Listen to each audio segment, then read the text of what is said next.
Entonces el dragón se enfureció contra la mujer y decidió hacerle la guerra al resto de sus hijos, a todos aquellos que obedecen los mandamientos de Dios y se mantienen firmes en su testimonio acerca de Jesús. Todos saben que el cristianismo incluye muchas denominaciones y cada una tiene su propia interpretación de los textos bíblicos.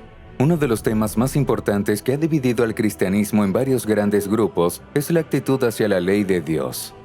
Algunos creen que en el Nuevo Testamento Dios liberó a los creyentes de cumplir su ley. Otros creen que la ley no puede ser abolida, pero también hay quienes practican una obediencia selectiva de los mandamientos. Cada una de estas posturas tiene sus propios argumentos, y a veces surgen debates muy intensos sobre este tema. La respuesta es clave, porque está en juego cómo entendemos la fidelidad a Dios y el camino estrecho que nos lleva a su reino.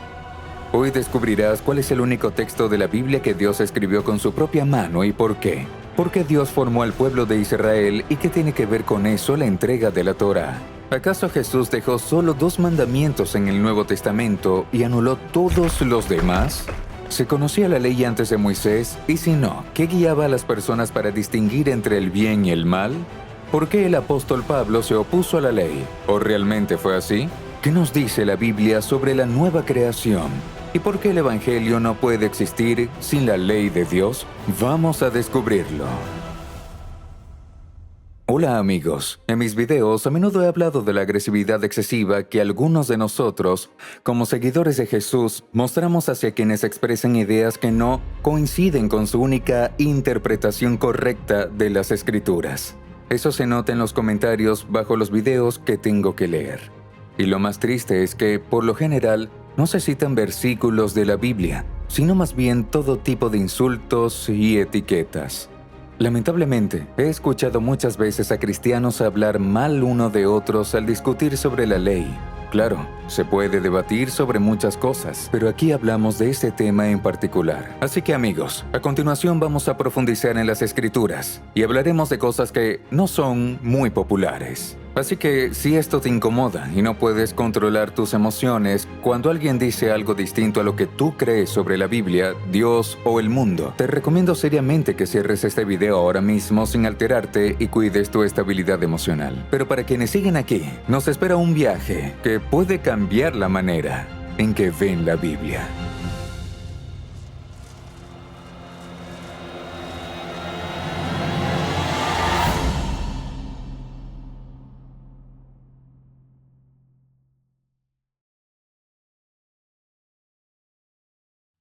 Bien, nuestro primer destino será el monte Sinaí, que hoy se encuentra en el territorio del Egipto moderno.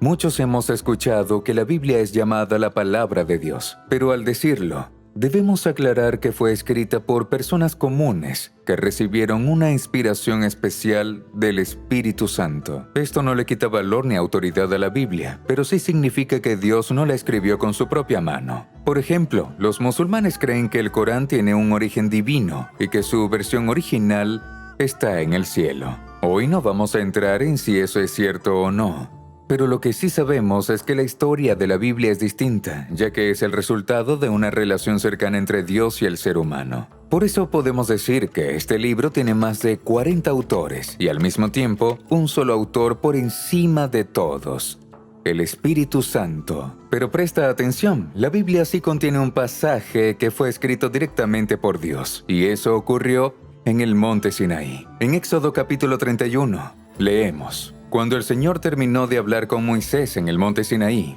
le entregó 2 tablas de piedra que contenían las palabras del pacto, escritas por el mismo dedo de Dios, grabadas con su propia mano.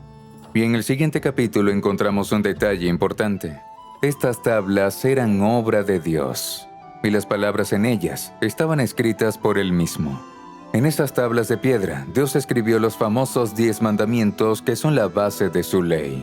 Allí en el monte, Dios le dio a Israel muchas otras leyes que Moisés escribió en un rollo de la Torá. Si resumimos algunos de los mandamientos, el sentido de las palabras de Dios quedaría expresado de esta manera: No tendrás otros dioses fuera de mí. No usarás ningún tipo de imagen para rendirme adoración. No tomarás el nombre de Dios en vano. Santifica el día de reposo, porque te recuerda que yo te creé a ti y a todo el mundo. Honra a tu padre y a tu madre.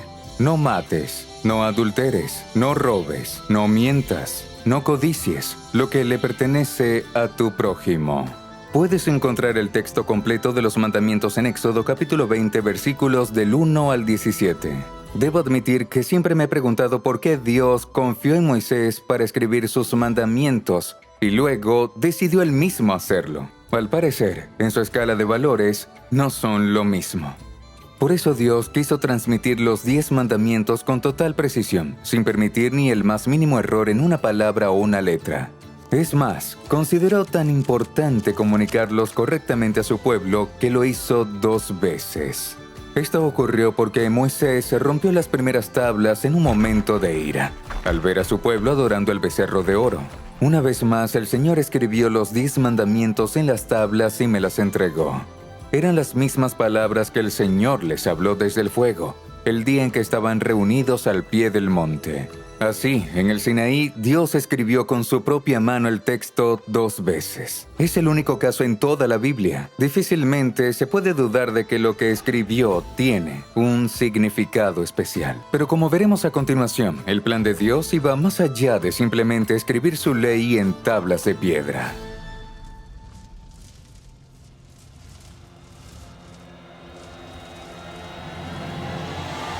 Muchos podrían decir, está bien, es interesante y se entiende, pero esa ley en las tablas fue dada al pueblo de Israel. ¿Tiene algún sentido para quienes son de otras naciones? Es una buena pregunta, y para responderla, vamos al inicio de la Biblia, el libro de Génesis.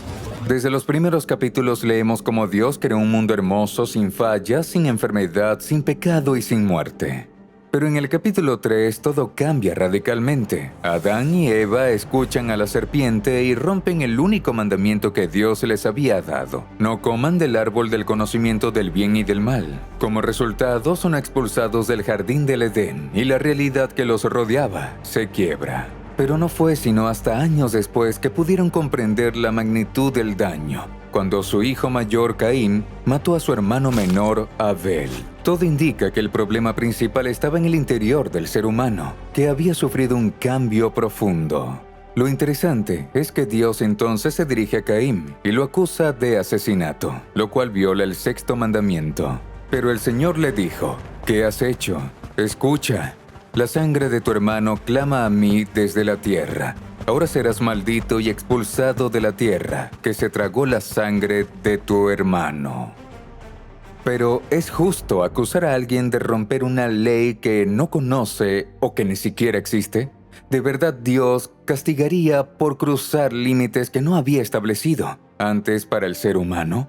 ¿O sí lo había hecho? También tenemos el caso de José, quien después de ser llevado como esclavo a Egipto, se niega a tener una relación con la esposa de su amo, Potifar, y explica su decisión de la siguiente manera con estas palabras.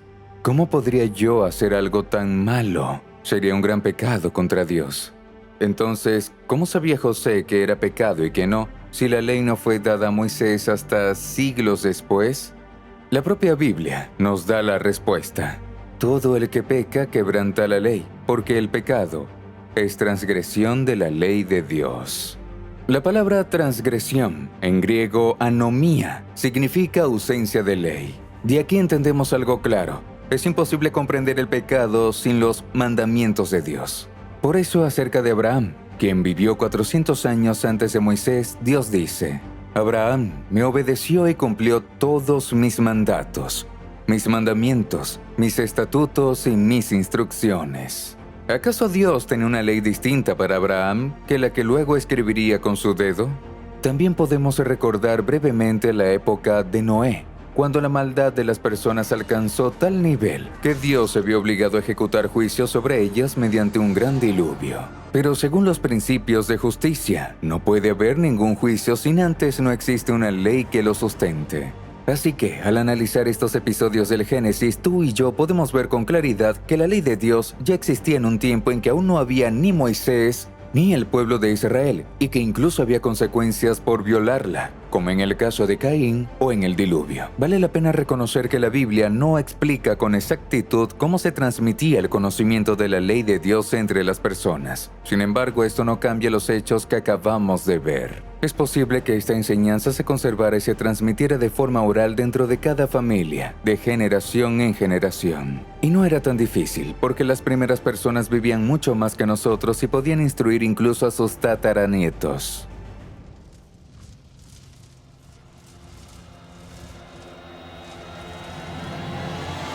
Pero volvamos a Israel en el monte Sinaí y tratemos de entender por qué Dios sacó a este pueblo de la esclavitud bajo el dominio del faraón. ¿Por qué decidió manifestar su poder de forma tan evidente con las 10 plagas sobre ese país y luego abrir el mar rojo delante de ellos? Porque solo al comprender el propósito de Dios para este pueblo podemos entender por qué les dio la ley. La respuesta a esta pregunta clave la encontramos en el libro de Éxodo, capítulo 19. Ustedes han visto lo que hice con Egipto y cómo los llevé sobre alas de águila y los traje hasta mí para acercarlos a mi presencia. Ahora, si de verdad me obedecen y cumplen mi pacto, será mi especial tesoro entre todos los pueblos de la tierra. Porque toda la tierra me pertenece, y ustedes serán para mí un reino de sacerdotes, una nación santa. Este es el mensaje que debes dar al pueblo de Israel. Israel no fue formado solo por sí mismo, sino que fue llamado a cumplir una misión especial y responsable: representar a Dios como reyes y sacerdotes ante las demás naciones. Este llamado implicaba, por un lado, mostrar el gobierno restaurado de Dios a toda la humanidad, y por otro, enseñar como sacerdotes la verdadera adoración al Dios de Israel, el creador del cielo y de la tierra. En otras palabras, era un paso clave hacia el regreso del jardín del Edén y la restauración de la gloria perdida de Dios en la humanidad. De aquí podemos concluir que no solo los 10 mandamientos, sino toda la Torá, como una explicación más amplia de ellos, fue destinada desde el principio a todos los pueblos. Según el plan de Dios, otras naciones, al ver la sabiduría y la prosperidad que traía la obediencia a la Torá en Israel, debían desear unirse a este pueblo y entrar en pacto con Dios. Por supuesto, también había elementos temporales en la Torá, como los sacrificios y la circuncisión. Con el tiempo, los cristianos entendieron que tras la muerte de Jesús en la cruz, el Espíritu Santo venía también sobre personas no circuncidadas. Y así entendieron cómo, en ese momento, la circuncisión ya no era una señal que definía quién pertenecía al pueblo de Dios. A partir de entonces, el sello del pacto es el Espíritu Santo, quien da vida a la persona espiritualmente muerta que escucha y cree en el mensaje de Jesús crucificado. Transforma su interior y la prepara para la vida eterna que vendrá. El Espíritu de Dios habitando y actuando en una persona es la única evidencia clara y verdadera de su relación con Dios. Todo lo demás pasa a un segundo plano. Y ahora ustedes, que antes no eran del pueblo de Israel, también han escuchado la verdad, la buena noticia de que Dios los salva. Al creer en Cristo, Él los reconoció como suyos al darles el Espíritu Santo, prometido desde hace mucho tiempo. Ese Espíritu es la garantía de que recibiremos la herencia prometida y de que Dios nos ha hecho su pueblo, para que lo alabemos y le demos gloria. Por cierto, Abraham recibió la circuncisión después de haber tenido relaciones con Agar, la sirvienta de Sara, quien dio a luz a Ismael. Abraham rompió el pacto que había hecho con Dios en el capítulo 15 de Génesis al no confiar en la promesa del Todopoderoso de darle un hijo a través de Sara, su esposa legítima. Por eso, existe la idea de que 2 capítulos después se le ordenó poner una marca en la parte de su cuerpo con la que pecó contra Dios. Era doloroso, pero aún así, mejor que morir por romper el pacto. Desde entonces, todos sus descendientes varones llevaron esa marca de su infidelidad a Dios. Sin embargo, esa no era la intención original de Dios, así que con la llegada de Jesús, su pueblo ya no necesita llevar las marcas de ese error de Abraham. Ahora hablemos un momento de los sacrificios. En la carta a los Hebreos leemos: bajo el antiguo pacto, el sacerdote se presenta día tras día y ofrece los mismos sacrificios una y otra vez, los cuales nunca pueden quitar los pecados. Como puedes ver, los corderos y los cabritos que se sacrificaban no podían quitar la culpa del pecado de una persona, pero tenían un propósito importante: señalar al Salvador que vendría, quien un día moriría en la cruz por los pecados y así libraría a la humanidad de la destrucción eterna. Mira lo que dice la misma carta a los hebreos. El sistema antiguo bajo la ley de Moisés era solo una sombra, un anticipo de los bienes por venir, no la realidad misma. Por ahora, una vez y para siempre, Él se ha manifestado al final de los tiempos para quitar el pecado mediante su propia muerte como sacrificio. De ahí se desprende una conclusión lógica, y cuando el pecado es perdonado, ya no se necesitan más sacrificios. Durante generaciones, las personas ofrecían sacrificios con la esperanza de que algún día aparecería el Salvador del mundo. Pero como Él ya vino, estos rituales ya no tienen sentido. Cuando hablamos de los 10 mandamientos y de los principios morales de la Torá, su propósito original no era anunciar la venida del Mesías. Por eso no hay motivo para pensar que hayan dejado de tener relevancia. De hecho, si observas con atención, verás una gran similitud entre lo que la Biblia dice sobre la ley y lo que dice sobre Dios mismo. La ley es santa, y sus mandamientos son santos, justos y buenos. Así describe el apóstol Pablo la ley en Romanos, y la Biblia a su vez usa con frecuencia palabras como justo, santo y bueno para referirse a Dios. Los mandamientos morales parecen estar diseñados para llevar al ser humano de regreso a la imagen del Creador, aquella que se perdió desde el Edén, y motivarlo a vivir conforme a ella otra vez. Pero si la ley me ayuda a comprender el carácter de Dios, surge una pregunta importante. ¿Puede dejar de ser relevante para mí? La respuesta es muy evidente. Aún así, para entender con claridad el propósito por el cual Dios dio la Torá a Israel, volvamos al tiempo en que Jesús caminaba por los caminos de Jerusalén y veamos un episodio del Evangelio. Pero cuando los fariseos oyeron que había dejado sin respuesta a los saduceos, se reunieron otra vez. Uno de ellos, experto en la ley, quiso ponerlo a prueba con esta pregunta: «Maestro, ¿cuál es el mandamiento más importante de la ley de Moisés?». Jesús respondió: «Amarás al Señor tu Dios con todo tu corazón, con toda tu alma y con toda tu mente. Este es el primero y más importante mandamiento. Y el segundo es igual de importante. Amarás a tu prójimo como a ti mismo. De estos 2 mandamientos dependen toda la ley y los profetas». A veces se escucha que en esta conversación Jesús eliminó todos los mandamientos y dejó solo 2, amar a Dios y amar al prójimo. Incluso una lectura superficial muestra que esa interpretación tiene serios problemas en su base. Primero, el experto en la ley no le preguntó a Jesús qué mandamientos dejarías y cuáles quitarías. Le preguntó, en esencia, cuál es el corazón de la Torá. ¿Cuál es su propósito? ¿Qué debe enseñarle a la gente?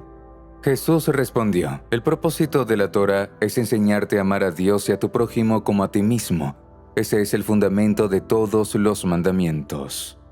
Por cierto, Jesús no dijo que la ley y los profetas desaparecieron ni que fueron reemplazados por 2 nuevos mandamientos. No, su respuesta da a entender que siguen vigentes, pero es clave comprender el propósito para el cual fueron dados. Al caer en el engaño de la serpiente, las personas se volvieron sus esclavas y perdieron su capacidad natural de amar a Dios y al prójimo. Por eso Dios nos dio los 10 mandamientos y la Torá para ayudarnos a redescubrir el arte del amor verdadero. Esta idea la enfatiza claramente el apóstol Juan en su primera carta al escribir, y podemos estar seguros de que lo conocemos si obedecemos sus mandamientos. Si alguien afirma «yo conozco a Dios», pero no obedece sus mandamientos, es un mentiroso y no vive en la verdad. Amar a Dios significa obedecer sus mandamientos, y sus mandamientos no son una carga. Y Pablo lo complementa en su carta a los romanos. No le deban nada a nadie, excepto el deber de amarse unos a otros, porque el que ama al prójimo cumple con las exigencias de la ley de Dios. Porque los mandamientos dicen: no cometas adulterio, no mates, no robes, no codicies.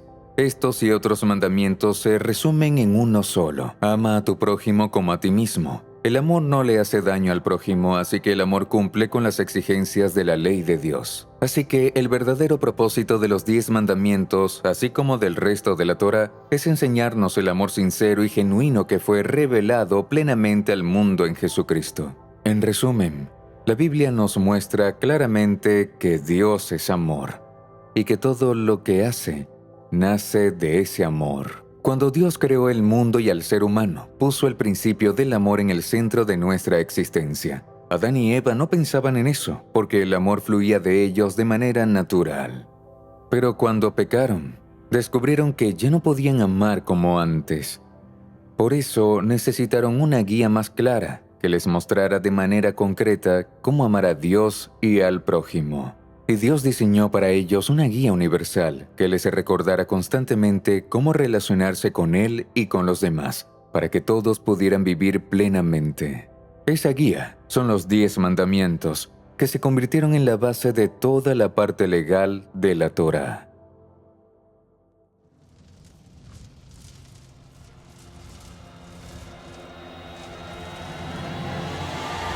Pero entonces, ¿qué significa que ya no estemos bajo la ley, sino bajo la gracia? ¿Acaso estas palabras del apóstol Pablo implican que los creyentes en Jesús ahora están libres de la ley de Dios?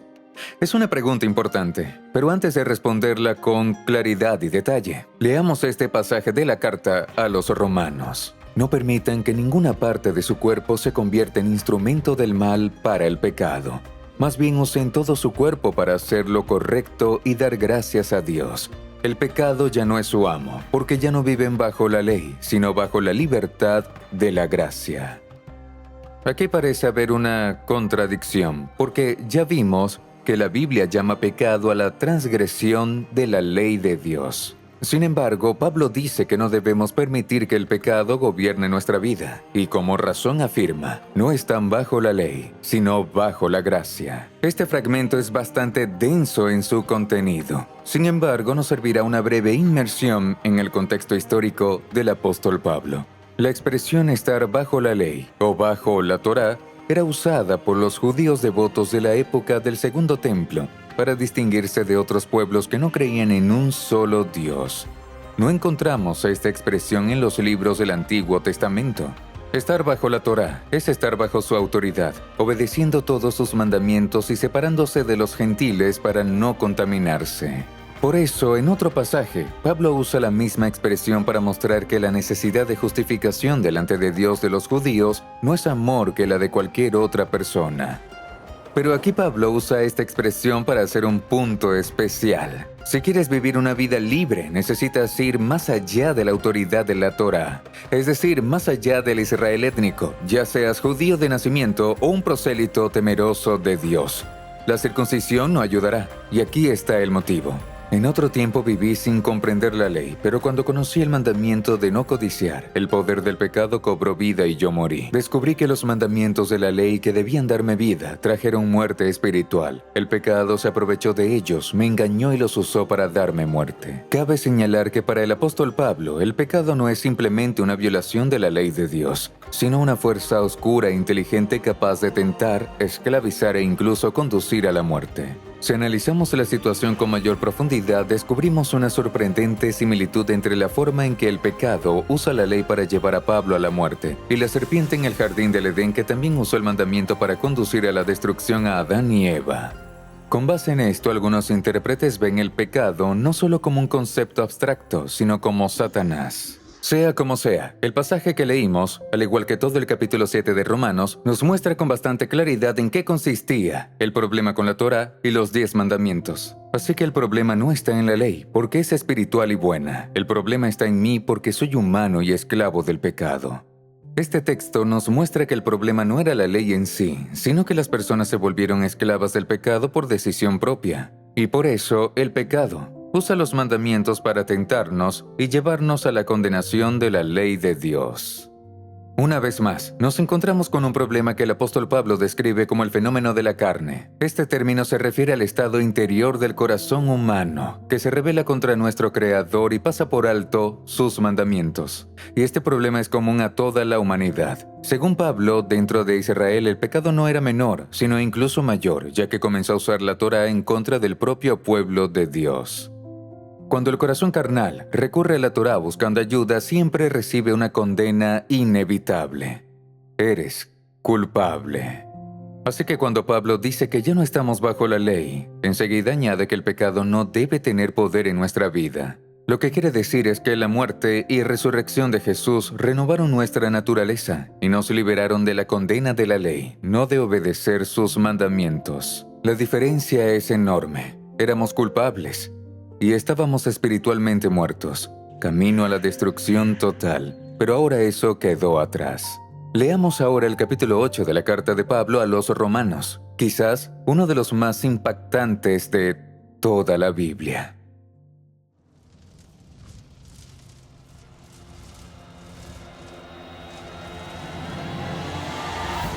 Porque la ley del Espíritu que da vida en Cristo Jesús te ha liberado de la ley del pecado y de la muerte.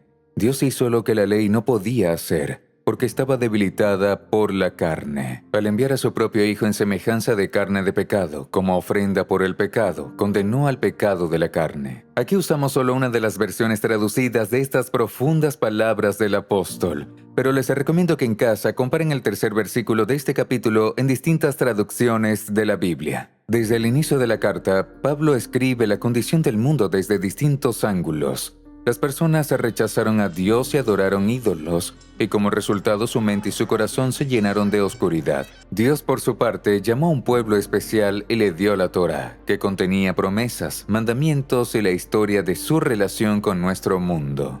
Pero lamentablemente, la Torá no pudo resolver nuestra esclavitud interior al pecado, que lleva a toda la humanidad a la destrucción. Solo podía mostrarnos el camino correcto. Además, este poder oscuro que llamamos pecado usa habitualmente los mandamientos para tentar y luego acusar a las personas. Dios prometió a Abraham bendecir a todas las naciones, pero Israel olvidó su llamado como reino de sacerdotes y cayó en la complacencia. La situación parece no tener salida. La tensión aumenta cada vez más y la pregunta queda en el aire: ¿qué va a hacer Dios con todo esto? ¿De verdad cumplirá su palabra? Y es justo en ese momento cuando escuchamos al apóstol Pablo explicar cómo Dios enfrenta el problema del pecado y la muerte, que nos tienen a todos cautivos. Y su respuesta es esta: Dios envía a su Hijo, quien entra en esta creación afectada, primero para enfrentarse al virus mortal, luego neutralizarlo y finalmente destruirlo desde adentro, trayéndonos sanidad. La expresión condenó al pecado puede parecer simple a primera vista, pero encierra un significado profundo sobre lo que Dios hizo con nuestro principal adversario. En esencia, puede entenderse al menos en 3 niveles relacionados entre sí. Dios lo juzgó conforme a su justicia. Dios le quitó su poder. Dios dictó sentencia de muerte contra él. En el contexto de lo que estamos viendo, nos enfocaremos en el segundo significado. Al condenar el pecado, Dios no solo le quita el derecho de dominarnos, como vimos antes, sino también le quita su capacidad de influir en nosotros como lo hacía antes de Jesús. Como señal de su victoria, Dios nos da el regalo de su Espíritu, que enciende en nosotros una nueva vida y nos da el poder para resistir el pecado. Todo esto se expresa de esta manera: condenó al pecado en la carne, para que la justa exigencia de la ley se cumpliera en nosotros, que no vivimos según la carne, sino según el Espíritu.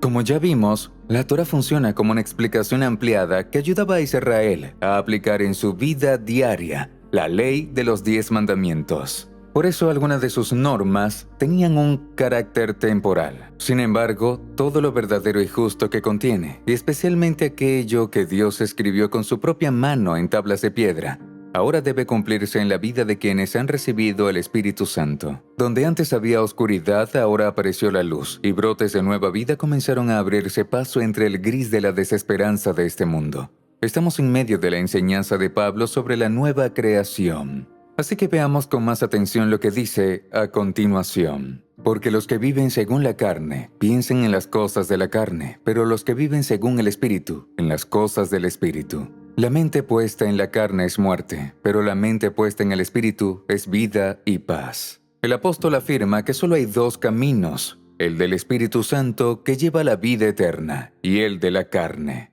Para Pablo, la carne es un estado de rebeldía contra Dios, cuyo resultado final es corrupción y muerte. Lo interesante es que si analizas con atención el capítulo 7 de Romanos, verás que antes solo había un camino que tanto Pablo como todo Israel seguían: una vida sometida al pecado, incluso cuando no querían hacerlo. No me entiendo a mí mismo, porque quiero hacer lo correcto, pero no lo hago. Al contrario, hago lo que aborrezco, pero si reconozco que lo que hago está mal, entonces estoy de acuerdo en que la ley es buena. Así que no soy yo quien hace lo malo, sino el pecado que vive en mí. Sin embargo, ahora hay algo nuevo en el mundo, una forma de vida que antes no existía. Como en los días de Moisés, el abismo del pecado y la muerte se abre delante del pueblo de Dios. Y ahora pueden pasar en libertad. Mira cómo se expresa este contraste en los siguientes versículos. La naturaleza pecaminosa siempre está en contra de Dios. Nunca ha obedecido sus leyes ni lo hará jamás. Por eso los que viven bajo su dominio no pueden agradar a Dios. Pero ustedes ya no están bajo ese dominio, sino bajo el Espíritu. Si es que el Espíritu de Dios vive en ustedes, pero los que no tienen el Espíritu de Cristo no le pertenecen en absoluto. Jesús venció las fuerzas del mal, y como señal de esa victoria el Espíritu de Dios fue enviado a la tierra para dar vida donde antes no la había. Ahora, si la mente carnal es incapaz de obedecer la ley de Dios, es lógico pensar que la persona guiada por el Espíritu sí puede vivir en plena obediencia a sus mandamientos. Antes ya vimos que la ley tiene una naturaleza completamente espiritual. Por medio de la muerte y resurrección de Jesús, y con la ayuda del Espíritu, Dios transformó nuestra naturaleza y nos hizo parte de su plan divino, ser una nueva creación capaz de traer bien y restauración al mundo. Personas en quienes Él ya puede ver los primeros brotes del mundo eterno que vendrá, el cual el Señor Jesús establecerá cuando regrese en gloria como Rey y Vencedor. Lee todo el capítulo y verás que estas ideas llevan a Pablo al tema de la renovación de toda la creación. Por eso, la ley del Espíritu de la que habla en el versículo 2 no es otra cosa que la ley de Dios escrita por el Espíritu Santo en nuestro corazón. Esto es el Evangelio, este es el nuevo pacto. Y todo esto no es más que el cumplimiento de las antiguas promesas que Dios dio por medio de los profetas Jeremías y Ezequiel. Se acerca el día, dice el Señor, en que haré un nuevo pacto con el pueblo de Israel y de Judá. Este es el pacto que haré después de aquellos días, dice el Señor. Pondré mis enseñanzas en lo más profundo de ellos y las escribiré en su corazón.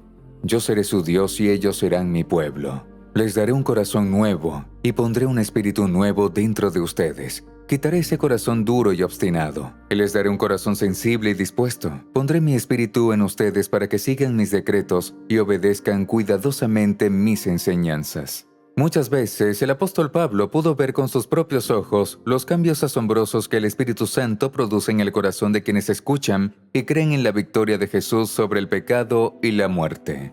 Por eso, al reflexionar en estas profecías, escribe lo siguiente a los cristianos en Corintio. Ustedes son una carta de Cristo, fruto de nuestro ministerio entre ustedes. No está escrita con tinta, sino con el Espíritu de Dios vivo, no en tablas de piedra, sino en corazones humanos. La victoria de Jesús permitió que Dios ya no escriba en piedras, sino en lo más profundo de nuestra mente y de nuestro ser. Un corazón renovado por el Espíritu Santo, capaz y dispuesto a vivir en armonía con el gobierno de Dios. Eso es el Evangelio en toda su gloria.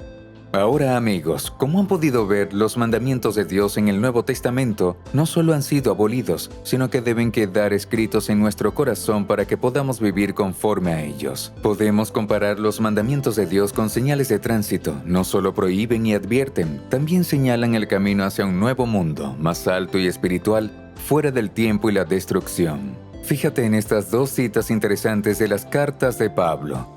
No importa si alguien ha sido circuncidado o no. Lo importante es obedecer los mandamientos de Dios. No importa si estamos circuncidados o no, lo que realmente importa es haber sido transformados en una nueva creación. Ambos versículos hablan de lo mismo, y el apóstol Pablo parece no hacer diferencia entre vivir como una nueva creación y obedecer la ley de Dios. No tengo dudas de que en el mundo venidero las personas guardarán los mandamientos de Dios que estarán escritos en su corazón, tal como ocurrió con los primeros seres humanos, Adán y Eva, en la creación. Al final todos no solo buscamos llegar a algún lugar, sino volver al Edén.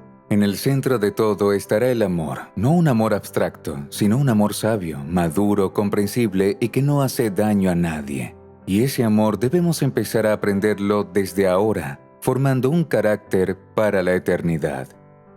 Amigos, gracias por ver el video. Denle like a este contenido y compártanlo con sus amigos si consideran que les fue útil. Déjennos su opinión en los comentarios y cuéntenos qué piensan sobre lo que han escuchado. ¿Creen que en el Nuevo Testamento Dios no abolió la ley, sino que quiere escribirla en nuestro corazón? ¿Y les gustaría que hagamos un próximo video donde hablemos con más detalles sobre el carácter cristiano formado por los mandamientos? Los invito a suscribirse al canal y, si tienen el deseo y la posibilidad, a apoyar nuestro ministerio. Pero sobre todo, nunca olviden que vivir con Dios es algo maravilloso. Hasta la próxima.